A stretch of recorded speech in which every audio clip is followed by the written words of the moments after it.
집합건물 해결사 멘토 전현진입니다. 여러분들 한 주간 잘 보내셨습니까? 자, 오늘은 간단하게 여러분들 관리위원회 임원진들 그리고 관리인에 대해서 말씀을 좀 드릴까 합니다. 여러분들 우선적으로 여러분들 관리위원회의 지금 운영위원들 중에서 임원진들은 크게 보면 우리는 딱 세 개 이렇게 나누게 되죠. 하나는 뭐냐면 관리위원회 의장님, 그 다음에 관리위원회에 있는 부의장님 또는 관리위원회 부위원장님 또는 관리위원회 총리님 또는 총무님 이렇게 부르는 거죠. 그리고 이제 감사님 이렇게 크게 임원진들을 두고 나머지 분들도 위원님들이죠. 그런데 그 임원이든 그 위원이든 간에 대등한 관계에 있습니다. 다 대등한 관계에 있지 상하 종속 관계는 전혀 아니다는 사실을 여러분들이 분명히 아셔야 됩니다. 계신 분들 중에서 특히 그 부위원장님 또는 총무님이라고 하기도 하죠. 그분들에 대해서 여러분들이 잘못 오해하시는 분들이 계시던데, 여러분들 각종 계모임 같은 데 보면 네가 총무해라 라고 하면서 돈을 걷는다든지 뭐 소리를 발송한다든지 이런 역할을 하는 분들을 착오를 일으키시는 분들이 꽤 있으시더라고요. 그리고 또 영리법인 있죠.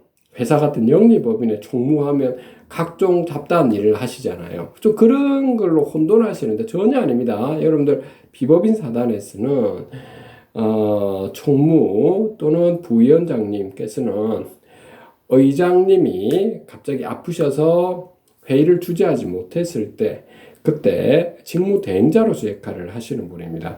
우리가 뭐 학교에서 보면 국민학교 때 또는 초등학교 때 중학교 고등학교 때 보면 아침에 앉아 1교시 시작되면 예를 들어서 국어 시간이라고 했을 때 선생님께 차렷 경례 반갑습니다 이렇게 했을 때 반장이 해당하는 것이 의장님이 되고 그 반장이 아파서 못 나온다든지 이랬을 때 부반장이 앉아 일어서서 선생님께 차렷 한 다음에 선생님께 인사해가지고 반갑습니다 이렇게 하시는 분 있죠. 그 부반장이죠. 그 역할이 총무님이 하신다는 겁니다.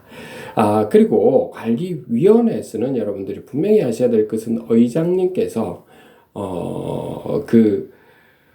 회의를 주재하고 그리고 회의록을 작성하는 자가 되는 겁니다. 그래서 만약에 위원장님이 아프셔가지고 못 나오는 상황이 생겼다. 부득이한 상황에 그러면 부위원장 또는 총무님께서 회의를 주재하고 그리고 회의 주재한 자가 회의록을 작성하셔야 된다라고 하는 사항인 거죠. 그 다음에 여러분들이 또 아셔야 될 부분은 뭐냐면 지금 계속 이런 말씀을 제가 드려왔는데요. 집합건물법이 상위법이지 않습니까? 집합건물법에는 분명히 어떻게 나와 있느냐면 관리인이라는 존재는 집합 건물 보존 관리에 대한 집행자 역할을 하는 거고요. 그리고 그런 집행을 하기 전에 관리위원회 의결을 거쳐가지고 그리고 집행을 하는 거거든요. 따라서 우리가 말하는 이 대통령제는 아니라고 하는 거예요. 우리가 말하는 대통령제는 대통령이 무슨 역할을 본인들이 우리나라는 이렇게 하는데 미국도 그렇지만 다른 나라 있죠. 일본이라든지 영국이나 이런 데는 의원 내각제지 않습니까? 마찬가지로 여러분들이 있는 우리 집합 건물에서의 관리위원회가 있죠. 상임기관임, 상임. 위에 있다. 지위상으로는 상임기관에 있다는 겁니다. 지위상으로는. 상기관이 있고요. 하위기관으로 관리인이 있는 겁니다. 그리고 그 밑에 관리업체가 있고 이렇게 되는 거 아시죠? 최상임기관은 누구다? 관리위원회, 그 다음에 관리인, 그 다음에 관리업체 이렇게 되는 상황입니다. 그거 분명히 여러분들이 아셔야 되고요.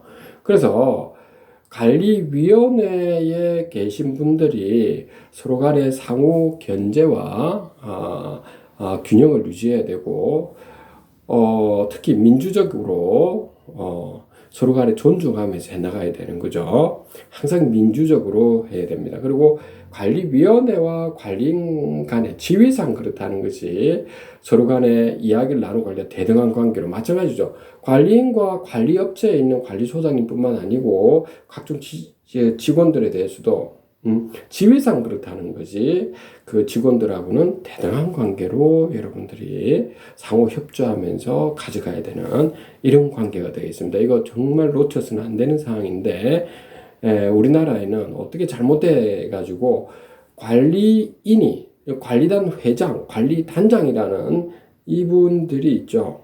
그 관리단에 회장이다 이래가 관리위원회를 종속관계 아래로 낮춰가지고 오히려 본인이 관리인이라는 사람이 막 행사를 하고 그 하위기관으로 그냥 관리위원회를 두는 것 자체가 근본적인 문제라는 겁니다. 아셨습니까? 관리위원회에서 의결을 거친 거에 더 집행을 한다라고 하는 겁니다. 그러니까 하위기관이 관리인이다. 집합건물법에 분명히 나와 있는 상황이니까 그 점을 꼭 명심하시고, 그리고 또 그 이유를 또 하나 더 말씀드려 볼게요. 집합건물법에 보면 관리위원회는 반드시 구분 소유자만이 할 수 있는 거죠. 그 이유가 뭐겠습니까? 결국에 구분 소유자분들의 대변의 역할을 해야 되고, 대표 역할을, 구분 소유자의 대표 역할을 하는 사람이 관리위원회라는 겁니다. 게다가 그 건물의 총 또는 그 토지하고 그 건물에 대한 재산권에 에서 가장 지대한 그 역할을 하는 거죠. 그리고 소유자분들의 이야기를 경청해서 듣고 그 의결을 안건을 넣어서 의결하는 이분들이 관리위원회이기 때문에 그만큼 막중한 책임을 가지고 있다라고 하는 겁니다. 그래서 관리위원회, 관리인, 관리업체 이 세 군데 다도 있죠. 제가 늘 말씀드렸다시피 뭘 하시라? 청렴서약서를 세 군데 다 적으셔가지고 깔끔하게 여러분들이 하셔야 된다라고 하는 사실을 여러분들 꼭 명심하셔야 되고, 관리위원회에 있는 관리위원회 의장님은 굉장히 중요한 역할을 합니다. 중립 역할을 지키면서 직분에 충실해야 되고요. 관리인도 그 회의가 끝나고 집행은 충실하게 해줘야 된다라고 하는 겁니다. 마찬가지로 관리소장님은 관리업체의 총지배인에 해당하고, 그리고 실질적인 실무에서는 건물 보존 관리에 가장 큰 역할을 하기 때문에 반드시 그런 법률에 어긋나지 않도록 실무행정과 실무에 대한 담당을 철저하게 하셔야 되고, 보고를 관리인에 해야 되는 사항입니다. 자, 오늘 여기까지 여러분들에게 관리위원회, 관리인, 관리업체 사이의 이 관계를 말씀드렸습니다. 여기까지 하도록 하겠습니다. 집합건물 해결사면 도 전원진이었습니다. 감사합니다.